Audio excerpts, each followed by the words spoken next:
Today we are honored to welcome Kwame Terra to the show today. I'm very excited about this. He recently broke a world record, and I feel like he has a great story and people can relate to it.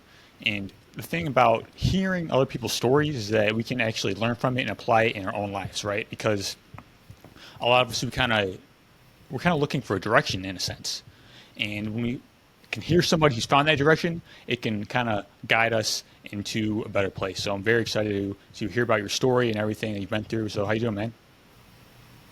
I'm doing well, man. How are you? Doing great. As I said, I'm very curious to hear your story and how you got in the health and wellness place and how you're helping people today.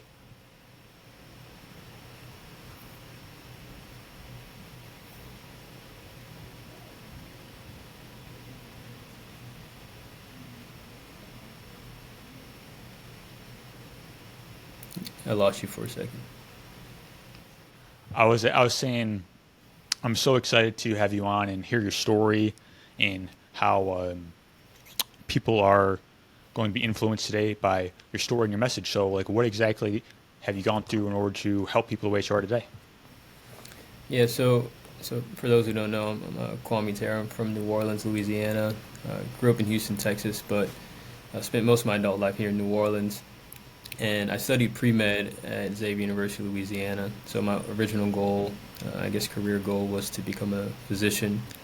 And early on in my academic career, I was introduced to research, and it really helped me understand and kind of start to develop an appreciation for solving problems from the root of the issue. So as opposed to treating the symptoms, managing the symptoms of a lot of the problems that we deal with in our country, like how do we restructure systems, how do we restructure environments and people's mindsets to where we can kind of get ahead of these things so that we're not spending the majority of our healthcare dollars on conditions that we know how to prevent, but on things that we don't quite understand yet, right? So diseases that we don't understand the cause of and don't have any treatments for. How do we invest most of our money there because we've done all of the work on the front end, and so that's what led me to public health ultimately. And as a public health practitioner, my goal is to essentially get our spending down on preventative conditions. So right now we spend about 90% of our healthcare dollars on treating preventable conditions, and so my goal is to get that number as close to zero as possible. That will indicate to me that public health has done its job in some way, because we had invested so much on the front end to prevent disease that we're not spending the majority of our money on preventing diseases or treating preventable conditions. Very good, man. So it sounds like you got into public health and you are really trying to get to the root of the issue.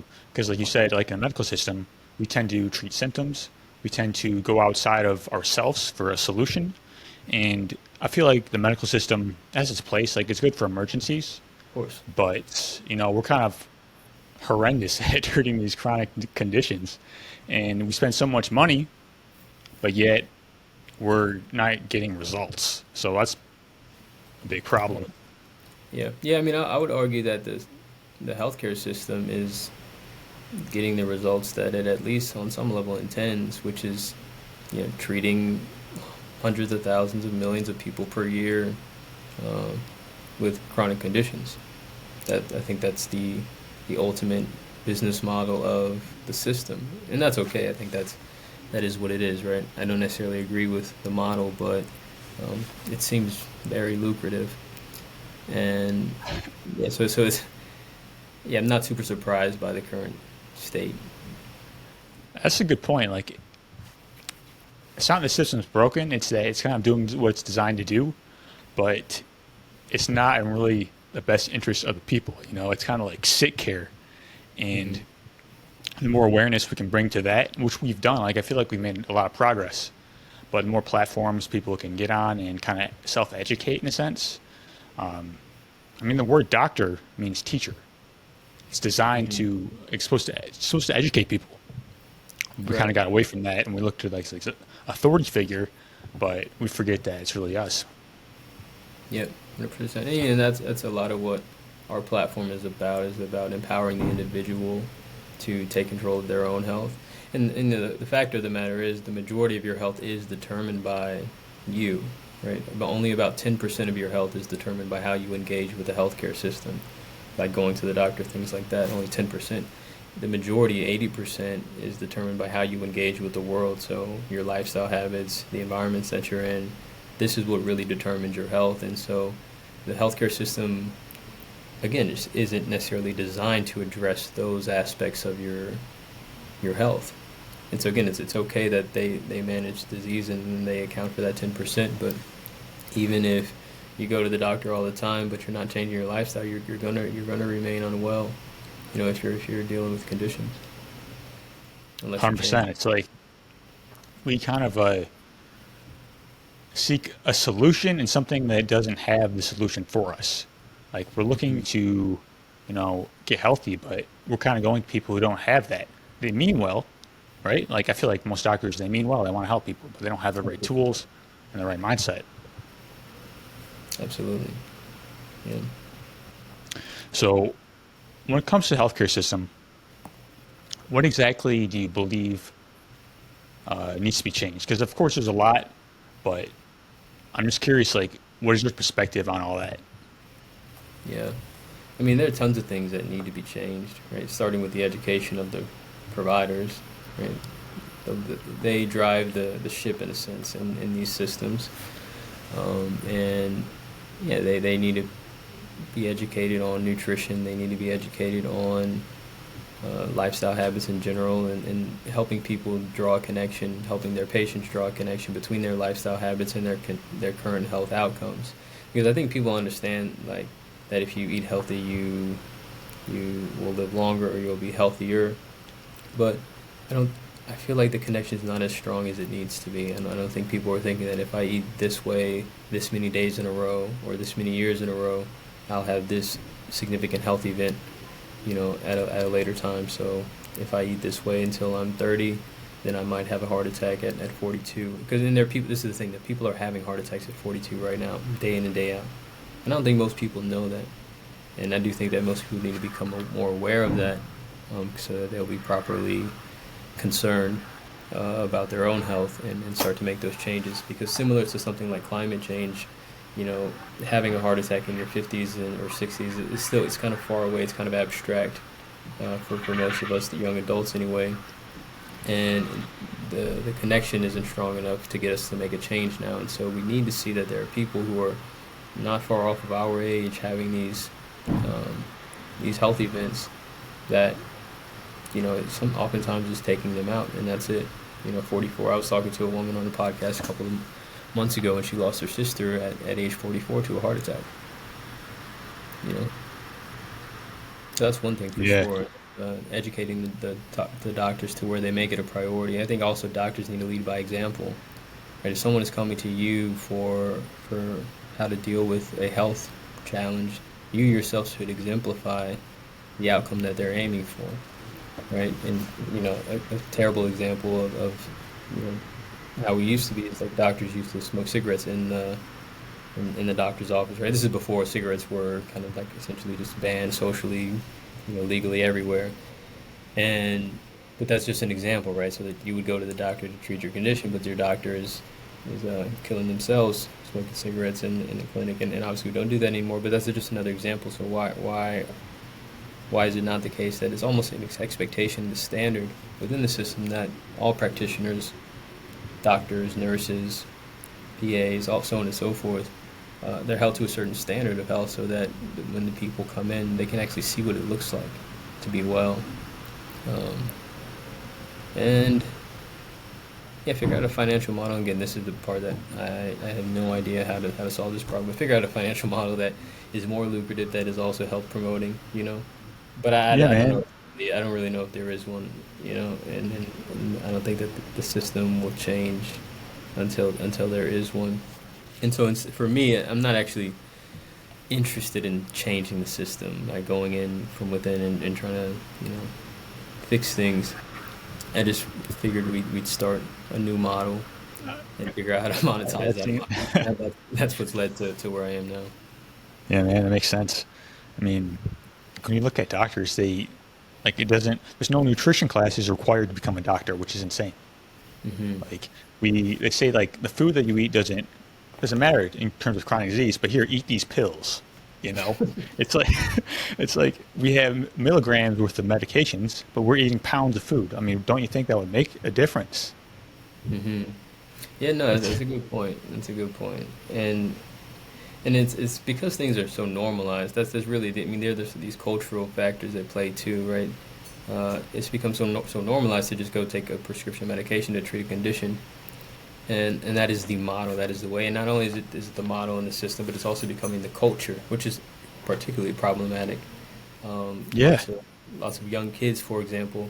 I was at a conference recently, and a certified professional provider told me that a kid who has obesity that is being prescribed Ozempic or any of the GLP-1s will likely have to take that medication for the rest of their life to deal with the condition, because the condition is a problem of signaling in the brain to help the that basically there's a signaling issue to where they don't know if they're full, and so they overeat and they continue eating.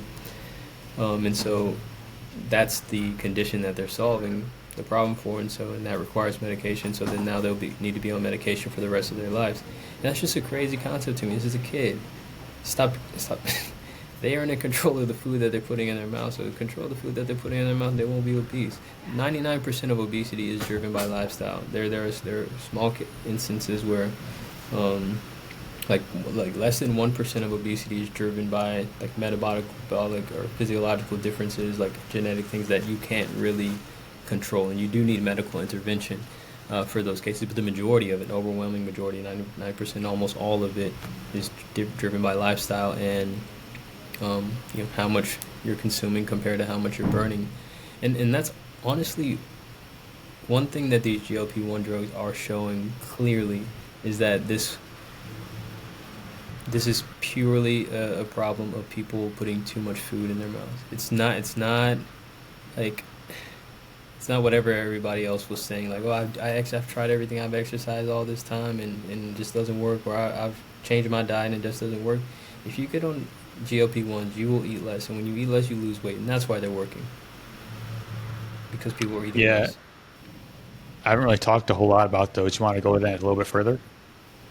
Yeah, I mean, for those who don't know, but I'm sure everybody has heard about a GLP-1 or Ozempic at this point, and basically these are these drugs that help you eat less. That's the ultimate outcome. Of these drugs. So basically, again, you have a signaling. I mean, there's a relationship between your brain and your stomach, and because of the way that a lot of the foods that we eat now are designed, they kind of interfere with that signaling pathway, to where you don't necessarily feel like you're full, and you continue to want more and more and more and more of these food products, let's call them. And so what the GLP-1 does is it goes in and it essentially hypothetically restores the signaling relationship, and depending on the severity of the overeating, maybe it's stronger, and it makes you feel like, some people report never feeling hungry at all, and they have to eat because they know they have to eat, but they're never really feeling hungry. And so and that's what it does. And when you don't feel as hungry, you don't eat as much, and when you don't eat as much, you lose weight. And it's very simple. That makes sense, man. I mean, like you were saying, like these ultra processed foods that we eat, they kind of mess up our signaling. Like we're not getting the same satiety that we would be getting if we eat real food. So Mm-hmm. we're eating all these empty calories. We're not getting nutrition. We're overfed and we're undernourished. That's the problem. And then we use medication to cover it up. 100%. Big business, man. And they're Crazy. all in a relationship, right? The food and the medical system and the pharmaceutical industry. It's a cycle, a wheel they've got going. Um, Definitely. What is your approach to weight loss? Like, if because a lot of people would struggle, man. Like over 90% of people fail in the long term to lose weight, and I feel like a big part of it is information. I mean, mhm. we work so hard at it, but we're doing the wrong thing, in my opinion. Like, what is your approach? Yeah, my approach has changed a bit since I started what I'm doing now with Bear Health. I've become a bit more candid, about, or with people about their weight when they're coming to me with challenges. Again, overall, it is a simple math problem. You're either eating more than you're burning, or you're just not burning enough. right? And that's basically the same thing. But I help them understand that first and foremost, and then we'll probably have a conversation where they say something along the lines of, "Well, I am working out, or I am eating less, so on and so forth." And um, again, people are either lying about how much they're exercising, lying about how much they're eating, or they aren't aware exactly of how much they're eating or how little they're exercising. Right? I do think that, well, like for the most part, people respond that way when I say, "Well, you're either eating too much or you're not exercising enough." Like, well, no, I am. I'm doing it. I've tried it and I've been doing this. And some people get on these diets and they do lose weight for a period of time, but then and then they kind of fall back. And I think that's a big part of the problem too. It's like to go on a diet is not enough. You need to make a lifestyle change. You need to change your relationship with food. And what every attempt that people make to change their relationship reveals is that, frankly, we have become addicted to these food products. And again, that's what these food products were designed to do, make us essentially addicted to them, to where we want more and more and more, and we can eat as much as we want, even despite the health implications that they have. And so, to me, it's like communicating to people, like, you're essentially being played by the food system. You're essentially being played by the medical system. And it's not your fault. It's just like the environment that was curated. But it's your responsibility, because the system isn't going to change. The environment's not going to change. And so, like a real conversation around the fact that, like, hey, we're all probably addicted to this food. And that's what it was designed to do, and it worked. And so that's the first thing. Like, to me, once I learned these things years ago, I removed all of this from my life. And it's relatively easy for me to drop and adopt things once I learn new information. And I know that that's not necessarily the case for all people. I don't care what people think. If people think I'm weird for not eating all of the crap that the majority of us eat, then that doesn't bother me. Or if I'm in a situation where we're all having a meal and everybody's eating the stuff that I don't eat, it may make them uncomfortable, whatever, but it doesn't bother me. But that's typically the hardest part, is like the environmental and the social pressures of, again, the environment. And so we have a real conversation about that, right? So they can understand, like, what's really going on, right? Because it's not that you're doing all the right things and it's just not working. It's like there's literally a significant pressure going against your ultimate objectives. And then I try to get them to do something a bit dramatic or intense that breaks pattern for them. So last year we started this challenge. We're going to call it the Bare Million. And basically we have people complete 1 million steps in 30 days. Now, I did the 2 million steps in 30 days, but the 1 million steps is actually how this started. So last May, I had told a doctor friend of mine that I wanted to complete 1 million steps in 30 days to raise $1 million for our company. It's a fundraising campaign, a concept. That was cool. So he said he'd help me prepare and train for the 1 million steps. And so throughout his training process, he actually completed 1 million steps in 30 days, and he's a 54-year-old guy.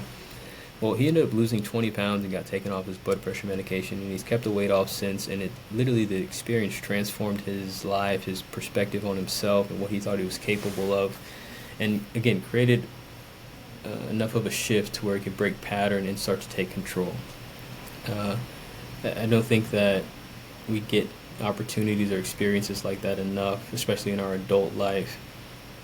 Something that's actually accessible to most people, because he wasn't the only one that ended up doing it. Everyone that had done it after, one person did it in July, 2 people did it in August, another person did it in October. Each of them lost 20 pounds or more, and again, just felt empowered as individuals. And so, yeah, just something to break pattern and get significant results in a relatively short period of time. To lose 20 pounds in 30 days is not super common, but it was in a healthy way, because we were just walking 5 hours a day, 2 hours in the morning, get some steps throughout the day, and then 2 hours in the evening, and then you hit it. 64-year-old woman has done 1 million steps in the past, or 2 months in a row, the past 2 months on the platform. And so it's really about creating a mentality and a cultural shift in your mind, to completely, like, abandon the way of life that has led you to this point. But we're not gonna. Well, I've given up on easing people into it personally. I'm not saying it's the only method and only model, but I've kind of given up on that because, well, one, it's an emergency. The current state of health, particularly in the Black community, is an emergency.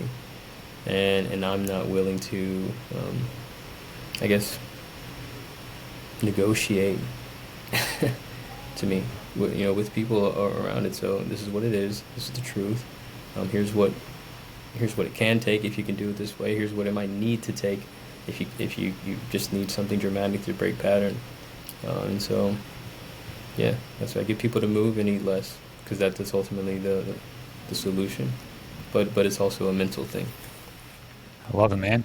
Like, essentially, what I can really relate to in that is like the ultra processed food companies, like you said, they work so hard to make you addicted to their product, right? And they use actually something called the gas chromatograph, right? It's basically this tool that they use in order to have the right flavor sensations. So you can get like strawberry without having strawberry. You can have the right texture. And it's essentially empty calories. It's very sophisticated equipment. And what the reason is for me why I don't eat ultra processed food, like it goes beyond health, like it seems for you as well. Like, because these people, they don't really care about your health. It's because you're kind of you're a commodity. And I don't want anything to do with that energy. So it's a mindset and a philosophy around it. It's like it goes deep, because if you actually eat food from nature, I mean, that's what we're designed to eat.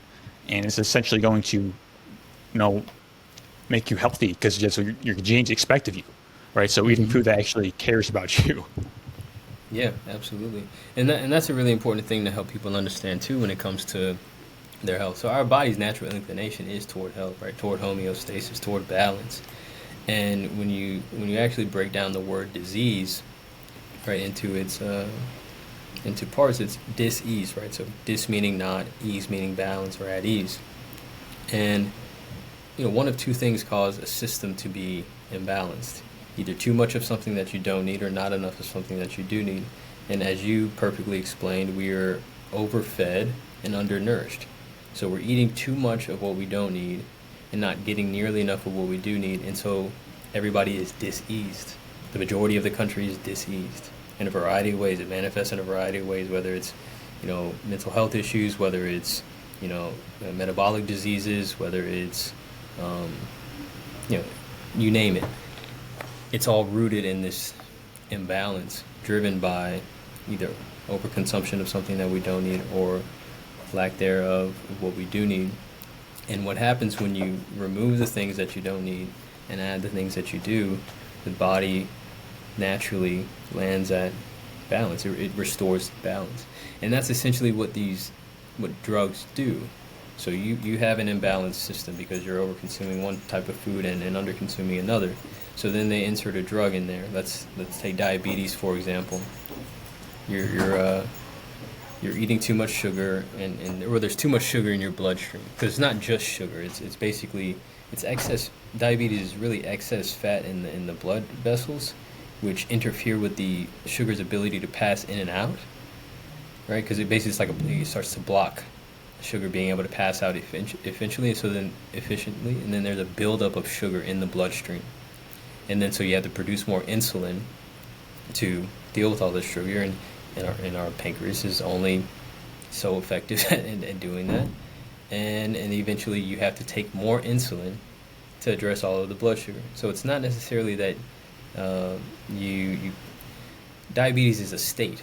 It's not a true just like disease, right? Because you can in some sense reverse type 2 diabetes in particular, not type 1. Type 2 diabetes, you can reverse it, not because it's a state.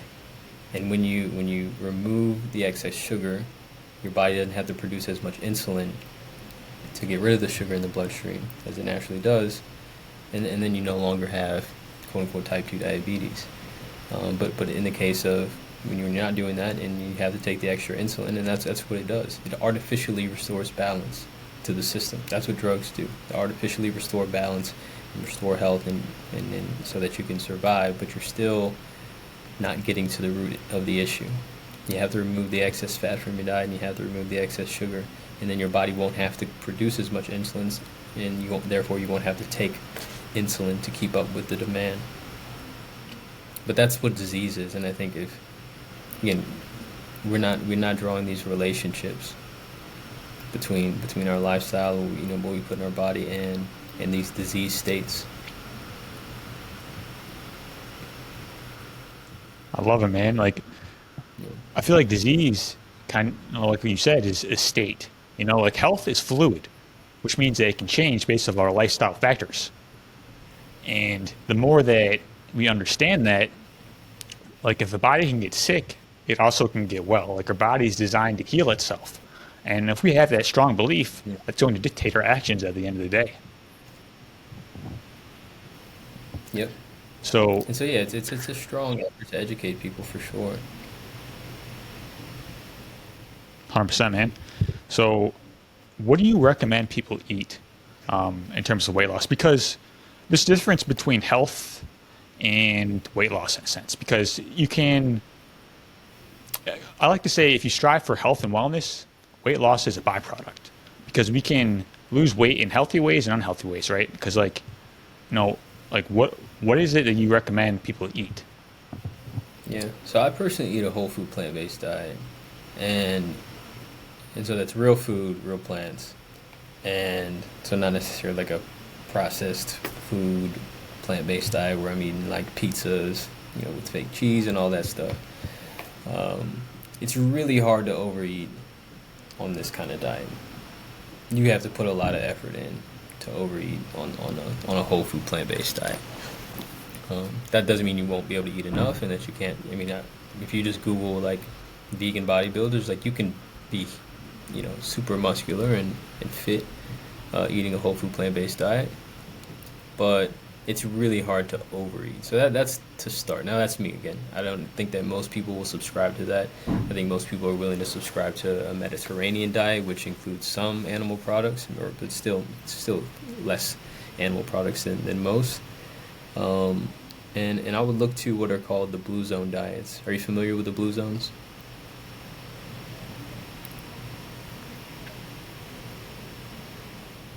What was that?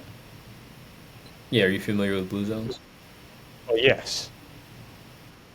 Yeah, so blue zone diets, they eat 95 to 100% plant-based diets. These communities live longer than any other population in the world. They live into their 100s on a regular basis. They have great fulfilled lives with purpose and community. But they eat 95 to 100% plant-based diet. They're not gorging on meat like we are in the U.S. And the rest of the Western world. And so, to me, that's a very simple thing to consider, right? Okay, if I want to be healthy or I want to lose weight, what are those who are living the longest, at a normal weight doing? Well, let me just go do what they're doing, at least as a baseline, right, to start. And I think part of the problem also is our eating schedule. So there's been significant efforts to essentially convince the country, at least, and maybe the world, that we need to be eating 3 meals a day as adults, and we don't. And the average person in 1950 or so, the average American adult was eating about 2,200 calories a day. Now the average adult is eating about 3,400 calories per day, and we're moving less. And so again, just going back to the environmental factors, like what else would happen but we all become overweight or obese under those conditions, right? It's just pretty straightforward in that regard. And so because they packed so many more calories into the food, that's really what changed. To me, more effective than like changing your entire diet is just to skip a meal each day.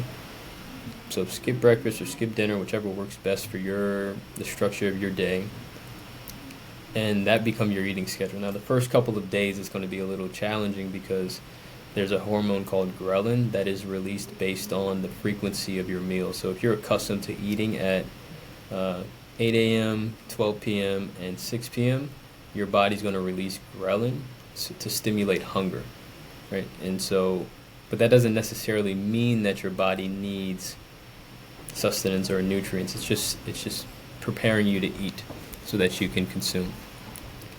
And So it so if sounds you like skip, go ahead. I was just going to say, it sounds like you recommend intermittent fasting. Absolutely. Yeah, intermittent fasting is, fasting in general is the most powerful tool for extending your lifespan. Ultimately it makes you younger. When you give your system a break from growth. Okay, so you're either in the fed state or the fasted state. I'm sure you're familiar with this. In the fed state, your body is using everything that you've consumed for all intents and purposes of growth and development of cells and tissues and proteins and, you know, basically functioning as a human being, and that's fine. But in the fasted state, um, your body focuses on rest and repair, right? So as you're growing, just like any other form of growth, like you're liable to potentially make your cells are liable to make mistakes in the replication process, right? And these mistakes happen, and sometimes they proliferate into what we call cancers, right? These mistakes in growth, cellular growth. And what happens when we're in the fasted state is that our body goes in and uses, we still need energy, right? We still need to find energy sources to continue to do work, but our bodies are so smart that they go and break down old damaged cells and proteins first and use those as energy and turn them into new younger cells that we can use to survive and thrive. Kind of cleaning up the system. So each day, if you intermittent fast, or if you fast for an extended period of time, once a week, say 24 hours, you basically are cleaning up your body each day, or at least beginning the process of cleaning up your body each day. But the reality is that most of us are eating around the clock. We're eating as soon as we wake up, and we're snacking until we go to bed, and so our body is never truly in the fasted state. And so there's never time to rest and repair, and so the system is always working. And just think about any system that's always working, it's going to break down sooner. And that's essentially part of why we're aging faster in the U.S. is that, again, our systems don't get a break because we're eating around the clock and we're hardly sleeping, you know. And that's a big part of this as well. But yeah, that's what I recommend: eating real food, mostly plants, not too much, and skipping breakfast or skipping dinner. So you want to shoot for about 13 hours. 13 hours a day of fasting, at least to start. If you're not fasting already, shoot for like 13. You really want to avoid eating within the last 3 hours before you go to bed and the first hour when you wake up. If you just start with that and shoot for like 6 to 8 hours, 7 to 8 hours of sleep per night, you should be able to fast for about 13 hours a day with just those that framing. Absolutely, man. I feel like intermittent fasting is one of the best tools you can use as well, as long as fasting. Um, like, because there's other fasts you can do, like so many different types.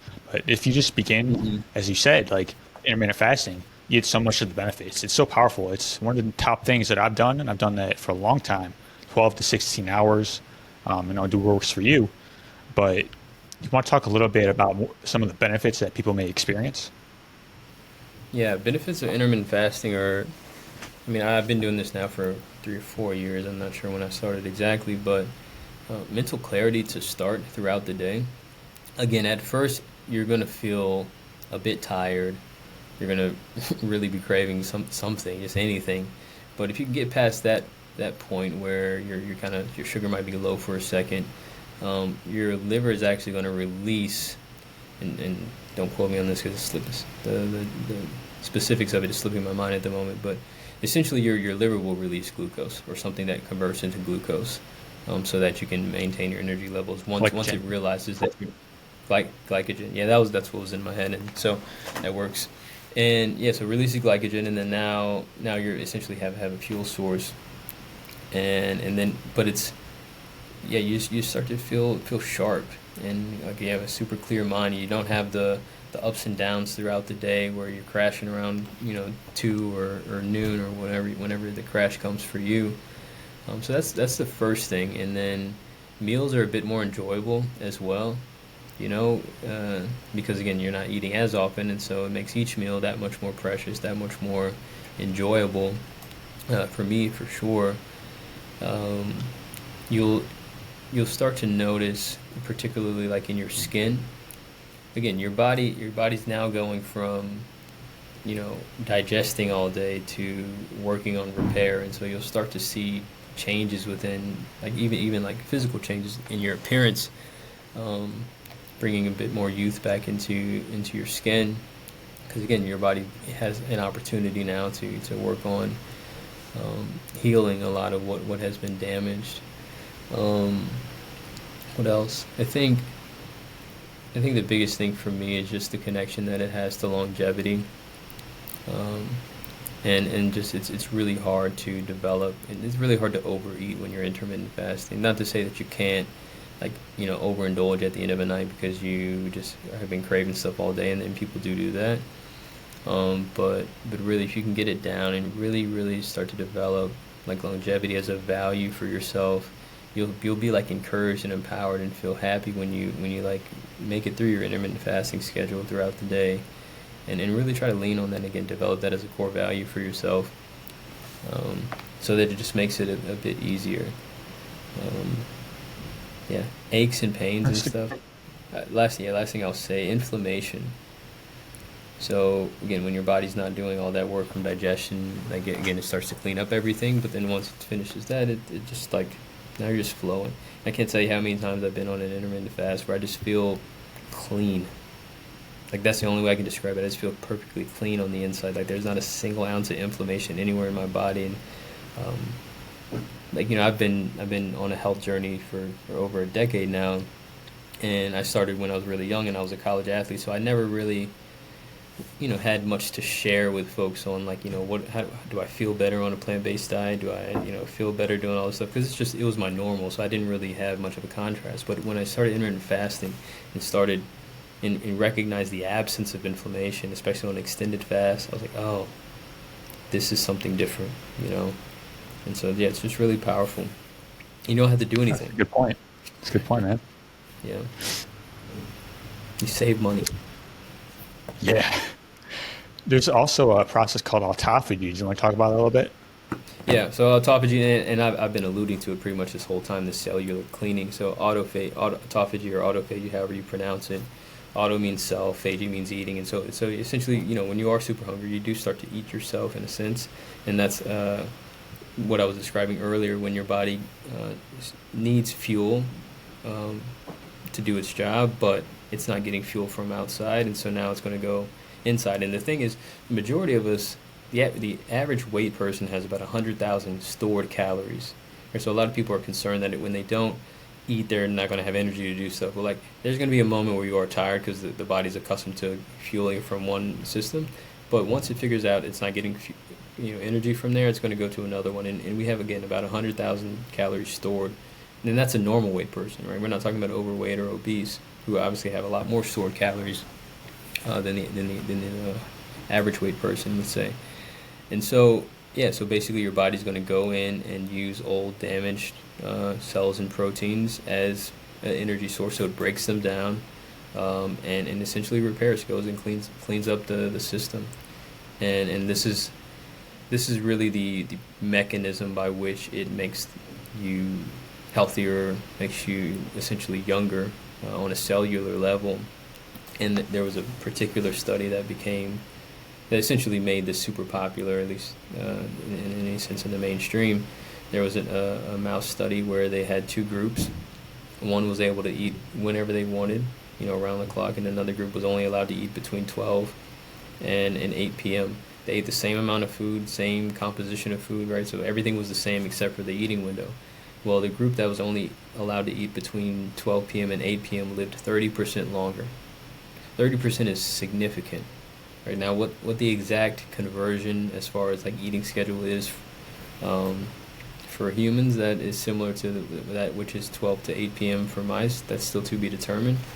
Um, it's looking like it might not necessarily be eating every day as a human, but again, that's not necessarily something that most folks can apply to their lives. However, the same mechanisms that turned on in the mice, this autophagy, essentially the cellular healing, takes place in humans. These same mechanisms turn on in humans, and we start to see some of the same benefits. And so, that's a general explanation of autophagy. And if you get it even further into a fast, 36 hours, 48 hours, 72 hours in particular, there's tons of data out there on the benefits of that, specifically 72 hours, when you essentially will get a complete immune system reboot, where and start to see some stem cell production, And then also even just at 24 to 36 hours, you start to see some new brain cell generation as well. And so it's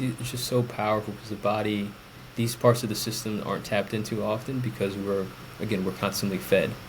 And so there's no survival mechanism that needs to be turned on when you're constantly fed and constantly comfortable. But when you let yourself go hungry a little bit, these survival mechanisms start to turn on, and these are youth adjacent uh, mechanisms, right? And so they stimulate longevity, and again, that's why you start to feel a bit sharper toward the end of a 24-hour fast, is because now you're like, okay, I got to go find some food, and that's again essentially what our ancestors had to do in that time, when because none of them were eating every day, not in a reliable way anyway.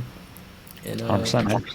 and so yeah, that's I'm not saying we have to live like we used to by any means, but like we have to recognize that we took a significant shift. We made a significant shift in our consumption of food,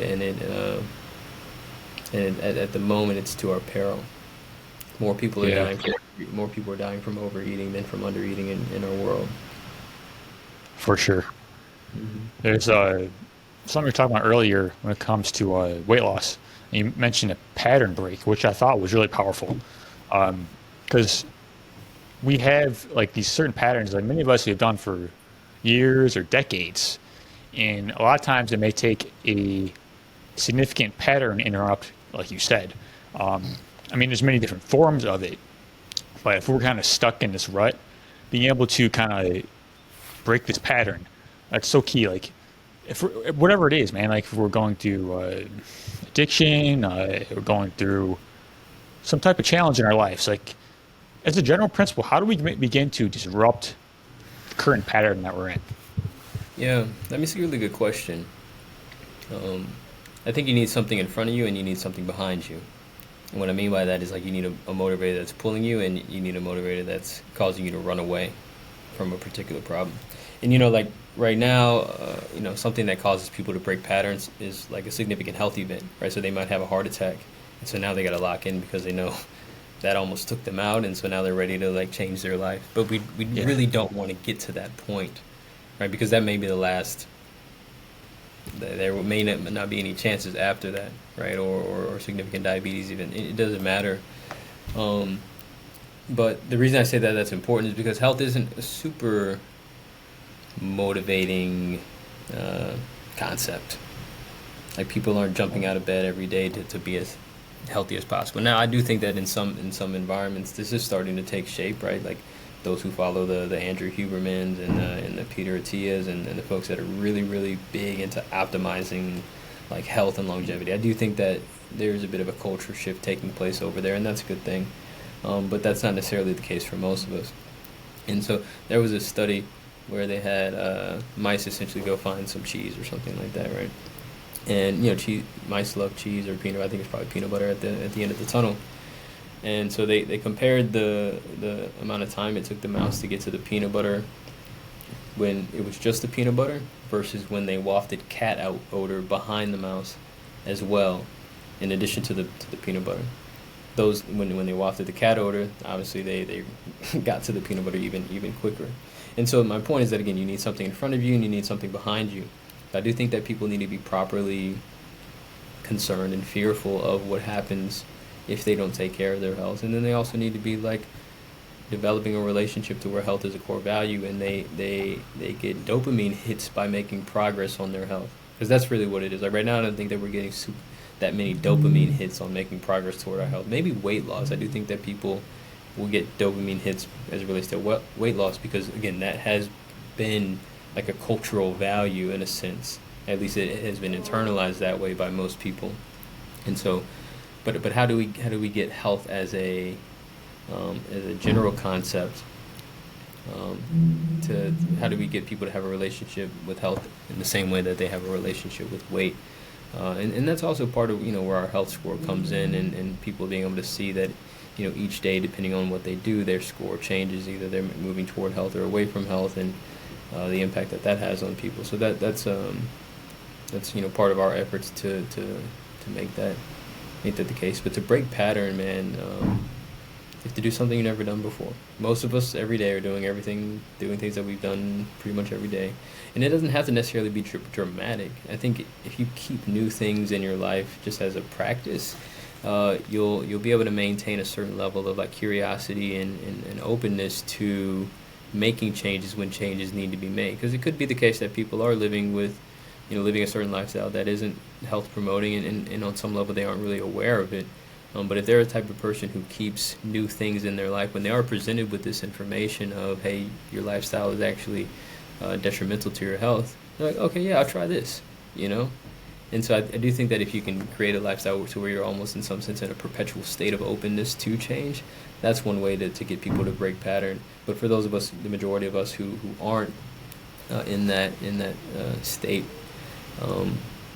challenges are really powerful. I'm really going to lean into this bare million steps challenge because it's also accessible. Most people can do it. But you've seen like what the 75 hard and all these types of challenges have done for people, and they don't need necessarily any incentive. And it's really about the challenge and less about the potential outcome. It's like, I just want to accomplish the challenge, and the outcome is great. But yeah, we just need to get people to do something that they've never done before. And it doesn't actually have to be a major health fitness challenge, but like people just need to try new things, just so it opens them up a little bit, and then maybe there's an opportunity to intervene because now they know that they can do new things, right? And that starts to become a bit exciting. And getting back to our conversation around purpose, I believe that each of our purpose is to realize our full potential, and getting back to that curiosity, we realize our full potential by getting informed. Right? There are parts of us that aren't turned on yet. Right? You are who you are, but you're also the potential that you are, and the potential that you are is laying dormant and waiting to be essentially turned on by being exposed to new information or new environments. Right? And again, most of us right now have accepted or living in a way that we essentially communicates that we've accepted who we are and this is our full potential, but most of us are untapped by a long shot. And so I think, again, getting back to that curiosity as a kind of a default for yourself, because then that's how you get information. And think about the word information, right? To realize your full potential, you need to be in formation. And you get information by being informed, and unlocking all of you that exists within you by exposing yourself to new environments. But yes, it's a way of life, and maybe you do need like a significant challenge to open up those doors. And again, we've seen that with some of the people in our community who have done this 1 million steps, because then they go on to try other things, or they do 1 million steps a month, and like, who knew you could do that? So yeah, it just depends on the person, but you shoot a lot of shots, try a lot of things, and we'll see what works, and then try to build a system around that to where that is just the culture. That's key, man. That's awesome. Like, potential is so key. Like, because as you said, many of us were not living up to our full potential, and a lot of it is down to awareness. Like, what awareness of who we are, of our values, of our standards, where we're going, our goals. Because if you don't know what you want, how you expect to get it? And what I like to tell people is just start, because we're all living life. Just start improving it. Health, wealth, relationships. Obviously, this is a health show, but as soon as you start making progress in your life, like the more you grow, it just leads you down a better direction. And we have so much untapped potential in our lives, but we have to understand that what you want is already within you. In a sense, you just have to bring it into fruition. Mm-hmm.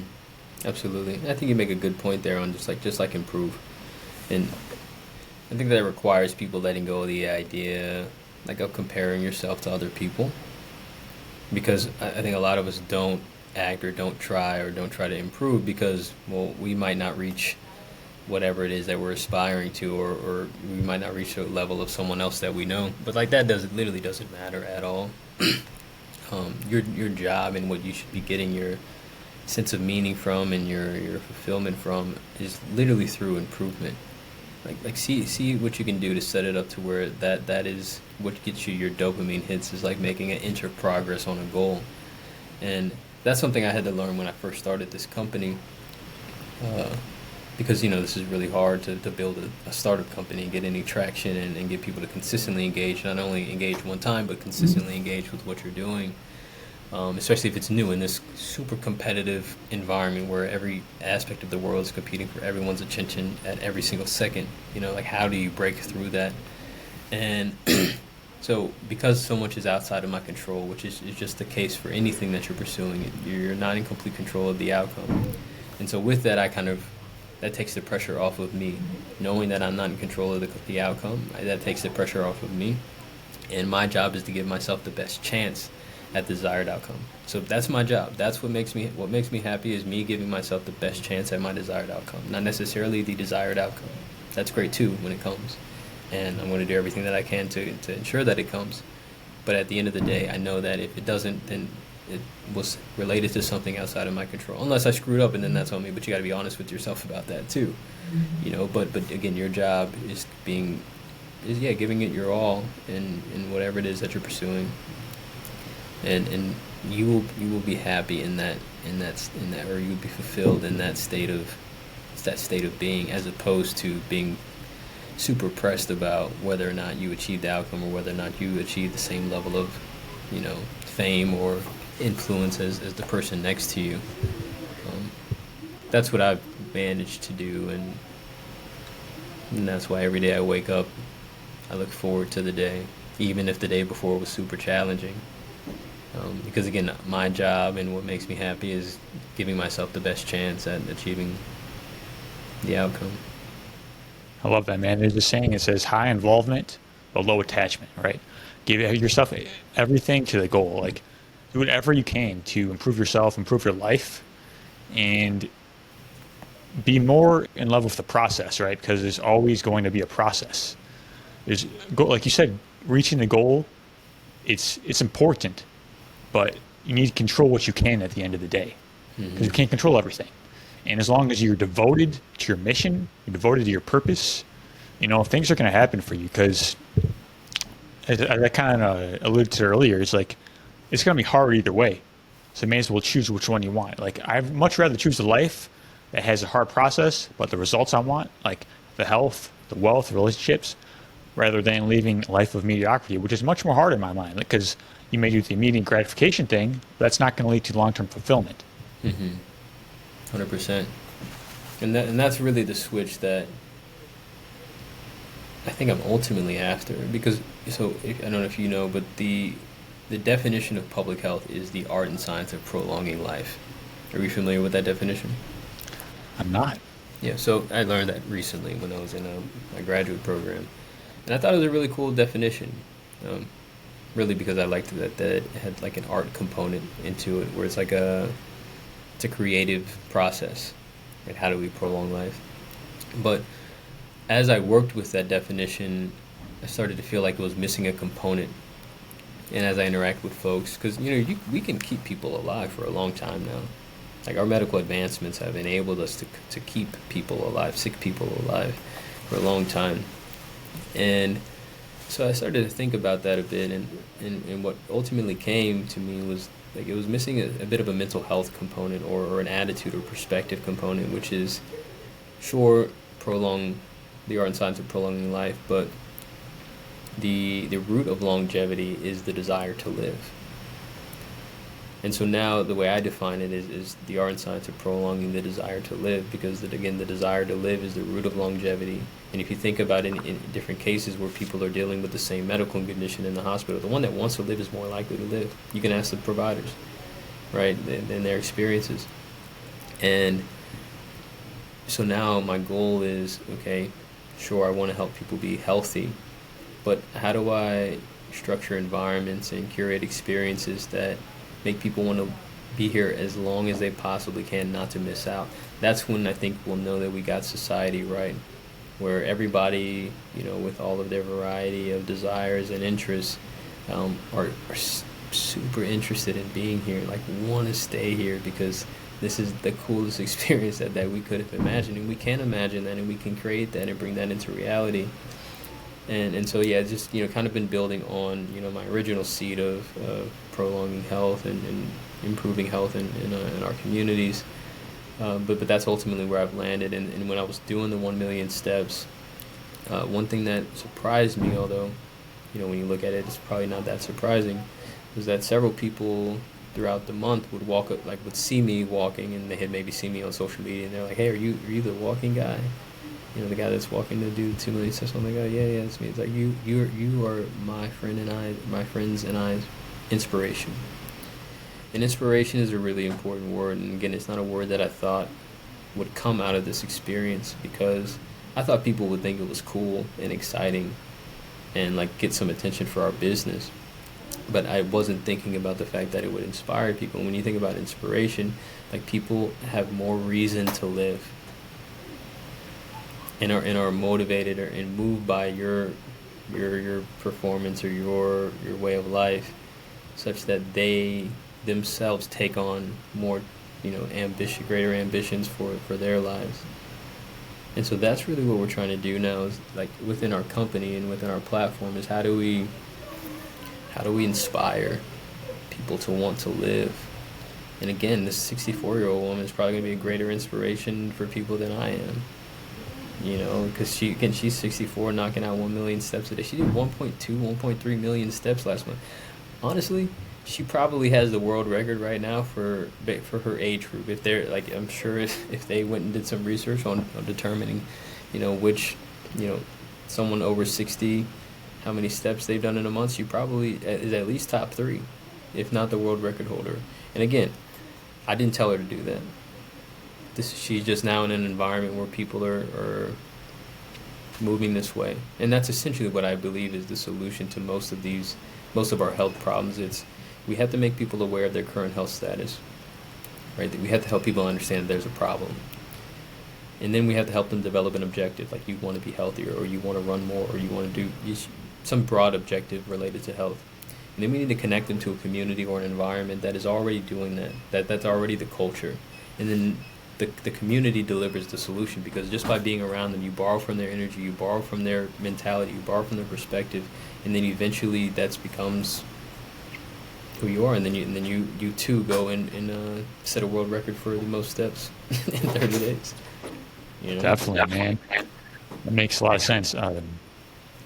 Purpose is the key to longevity, and understanding the difference between health span and lifespan. Man, this has been awesome. I really appreciate your energy in this conversation. Thank you for sharing your story with us and all your health insights. We talked a lot about fat loss. We talked about different health perspectives and a lot of philosophies, which, again, we can talk about information all day, but I think it's important to have the mindset along with it, because that actually helps you implement it. Yep. So thank you so much for coming on the show, man. If people want to learn more about you and things that you do, where can we go?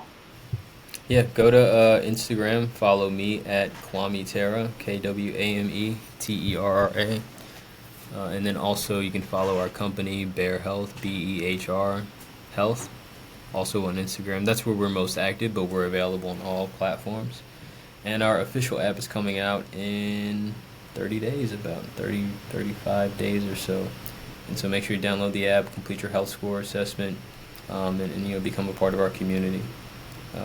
The app will be the membership. Well, it's a membership to Bear Health, and so Bear Health will give you access to our app, which gets you the health score and so on and so forth, and the challenges that we offer. But it also gives you access to our space, our events, and our experiences that we curate, as well as discounts to local, restaurants and healthy juice shops, things like that, to make the healthy choice the easy choice. And basically, your app is going to be your passport to all of our experience.